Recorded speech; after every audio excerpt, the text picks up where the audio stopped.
Halo brother, kembali lagi di segmen yang ke-137 tentang storyteller. Di video kali ini kita akan melanjutkan kisah yang kemarin, yaitu terkait pembongkaran makam Rasulullah SAW. Di kisah yang kedua ini merupakan kisah yang terjadi pada tahun 1924 hingga 1925 Masehi, yaitu pada masa kepemimpinan Raja Ibnu Saud, yaitu seorang raja yang beraliran Wahabi, di mana aliran ini merupakan salah satu aliran yang sangat kental dan juga mayoritas pada tahun tersebut, hingga menyebabkan madhab-madhab lain tidak memiliki ruang untuk berkembang di sana. Oleh sebab itu, akhirnya para ulama yang berasal dari penjuru dunia memilih untuk kembali ke tanah air masing-masing karena adanya kondisi tersebut. Raja Ibnu Saud ini berencana untuk membongkar makam Nabi Muhammad SAW dan juga para sahabatnya dengan alasan untuk menjaga kemurnian Islam dari yang namanya bid'ah dan juga syirik, yang merupakan hal ini adalah pemahaman dari Raja Ibnu Saud dan juga pengikutnya. Mendengar kabar tersebut, akhirnya ulama Indonesia melakukan tindakan untuk mencegah hal itu terjadi.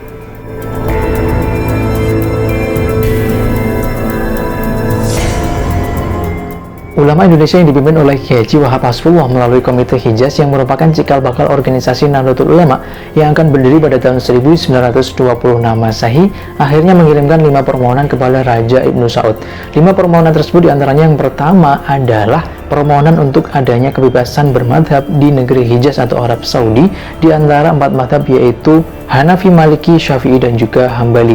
Adapun permohonan yang kedua adalah tetap diramaikannya tempat-tempat bersejarah seperti tempat kelahiran Siti Fatimah, kemudian bangunan Hairuzan, dan juga yang lainnya. Adapun permohonan yang ketiga adalah disebarluaskannya informasi mengenai ketentuan tarif biaya haji kepada seluruh umat muslim di seluruh dunia, dari mulai Jeddah hingga kembali ke Jeddah lagi. Permohonan yang keempat adalah dituliskannya undang-undang atau peraturan di Arab Saudi agar tidak terjadi yang namanya pelanggaran terhadap undang-undang tersebut karena sudah tertulis.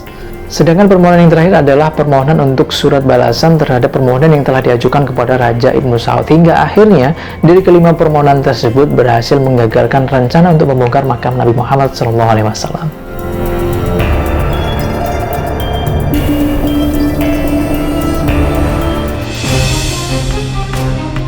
Kisah yang ketiga kali ini masih sangat-sangat baru, yaitu terjadi September 2014 lalu, di mana berita ini sangat viral dan juga heboh bagi umat muslim di seluruh dunia, yaitu terkait perluasan Masjid Nabawi yang biayanya ditaksir mencapai 57 triliun rupiah. Perluasan Masjid Nabawi ini juga menyebabkan adanya rencana pemindahan makam Rasulullah SAW beserta sahabatnya. Adapun perluasan Masjid Nabawi ini juga disebabkan adanya data yang semakin meningkat, yaitu terkait jumlah jamaah haji setiap tahunnya. Bahkan pada tahun 2025, jamaah haji setiap tahunnya ditaksir mencapai 17 juta orang setiap tahunnya. Melihat adanya data tersebut, pemerintah Arab Saudi juga menyiapkan berbagai fasilitas-fasilitas tambahan dan juga pusat perbelanjaan bagi seluruh umat muslim di dunia yang akan melaksanakan ibadah haji di Tanah Suci. Fakta berikutnya adalah setelah berita ini viral dan juga heboh bagi umat muslim di seluruh dunia, akhirnya banyak sekali ulama yang mencoba untuk meminta klarifikasi secara langsung kepada pemerintah Arab Saudi. Salah satunya adalah dari Indonesia. Dari Indonesia, melalui Menteri Keagamaan Republik Indonesia, yaitu Bapak Lukman Hakim Saifuddin, mencoba untuk meminta klarifikasi melalui Duta Besar Indonesia yang berada di Arab Saudi.